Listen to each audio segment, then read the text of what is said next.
తెలంగాణ రాజకీయాల్లో అధికార ప్రతిపక్షాల మధ్య సవాళ్లు ప్రతి సవాళ్లు తారాస్థాయికి చేరాయి. చర్చకు రండి అంటూ కాంగ్రెస్ బీఆర్ఎస్ నేతలు ఒకరిపై ఒకరు సవాళ్లు విసురుకోవడంతో గన్ పార్క్, తెలంగాణ భవన్ కేంద్రాలుగా రోజంతా హై డ్రామా నడిచింది. అరెస్టులు, పరస్పర ఆరోపణలు, చర్చలకు ఆహ్వానాలతో రాజకీయ వాతావరణం ఒక్కసారిగా వేడెక్కింది.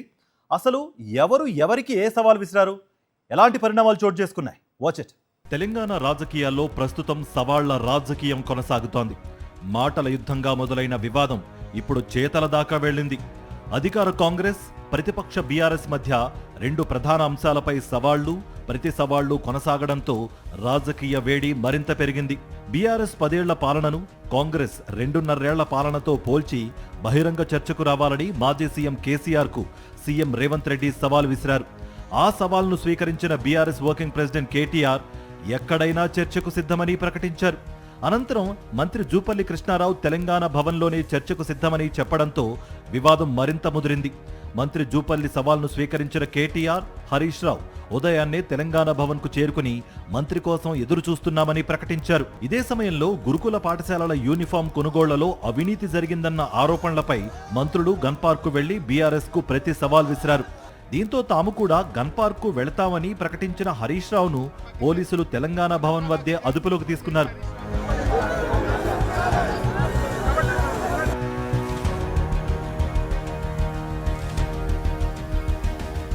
మరోవైపు తాను తెలంగాణ భవన్కు వస్తానని చెప్పిన హరీష్ రావు గన్ పార్కు వస్తానన్న నేపథ్యంలో తానే గన్ పార్కు వచ్చానని మంత్రి జూపల్లి కృష్ణారావు తెలిపారు. బీఆర్ఎస్ నేతలను అడ్డుకుని మంత్రులకు మాత్రం అనుమతి ఇవ్వడంపై ఆ పార్టీ నేతలు తీవ్ర అభ్యంతరం వ్యక్తం చేశారు. తాము చర్చకు కట్టుబడి ఉన్నామని, కానీ బీఆర్ఎస్ నేతలే చర్చకు దూరంగా ఉంటున్నారని, భయపడుతున్నారని మంత్రి జూపల్లి ఆరోపించారు. తమ వద్ద అన్ని ఆధారాలు ఉన్నాయని చెబుతూ చర్చకు రావాలని పిలుపునిచ్చారు. మరోవైపు తెలంగాణ భవన్లో మంత్రి కోసం ప్రత్యేకంగా కుర్చీ ఏర్పాటు చేసి కేటీఆర్ ఎదురుచూశారు. గురుకుల పాఠశాలల యూనిఫామ్ కొనుగోళ్లలో 2,000 కోట్ల రూపాయల అవినీతి జరిగిందని హరీష్ రావు, ఆర్ఎస్ ప్రవీణ్ కుమార్ ఆరోపించారు. ఈ అంశంపై ప్రెస్ క్లబ్లో బహిరంగ చర్చకు రావాలని మంత్రులకు సవాల్ విసిరారు. హరీష్ రావు చర్చకు వస్తే తాము సిద్ధమేనని మంత్రులు పొన్నాం ప్రభాకర్, అడ్లూరి లక్ష్మణ్, అజారుద్దీన్ ప్రకటించారు. గన్ పార్క్ వద్ద మీడియాతో మాట్లాడిన మంత్రులు 1,100 కోట్ల రూపాయల విలువయ్యే టెండర్లను 2,000 కోట్ల అవినీతిగా చిత్రీకరిస్తూ ప్రభుత్వ ప్రతిష్టను దెబ్బతీయాలని బీఆర్ఎస్ ప్రయత్నిస్తోందని ఆరోపించారు. ఈ అంశంపై శాసనసభలోనే చర్చ జరగాలని డిమాండ్ చేశారు. యూనిఫామ్ కొనుగోళ్లలో జరిగిన అవినీతిని ఆధారాలతో నిరూపిస్తామని హరీష్ రావు పేర్కొన్నారు.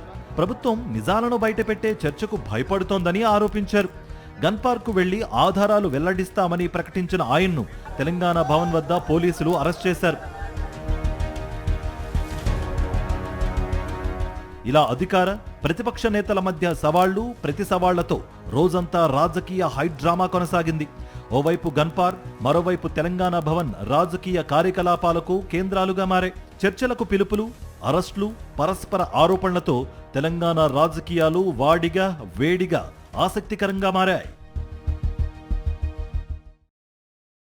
మరిన్ని అప్డేట్స్ కోసం ఛానల్ను సబ్స్క్రైబ్ చేయండి. నోటిఫికేషన్స్ కోసం బెల్ ఐకాన్ పై క్లిక్ చేయండి.